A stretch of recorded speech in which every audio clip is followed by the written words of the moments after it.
how you can fix your flash disabled. Are you guys facing a problem in your camera when you try to turn on your flash, but it says that flash is disabled and your iPhone needs to cool down? If yes, this video is for you. Now, before we start, if you are new to our channel, head down below and hit the subscribe button so you don't miss out on our future videos. Also press the bell icon so you get notified when we release our new videos. So now let's get started.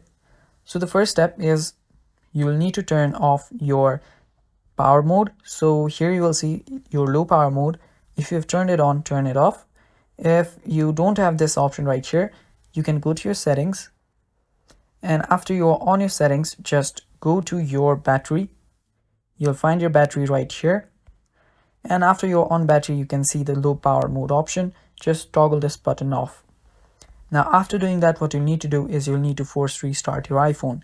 Now you can also just shut your iPhone down and just turn it on after a few minutes. But to force restart your iPhone, you'll need to press and quickly release the volume up button, press and quickly release the volume down button, press and hold the side button, and when the Apple logo appears, you can just release the side button. And after you've done that, your problem should get fixed. But if it does not get fixed, you can just try to, just let your phone cool down, and after it's on your normal temperature, you can try to use your camera again and you won't be having this problem again. So that is basically it, guys. Thank you for watching. That is all for the video. Stay tuned for more.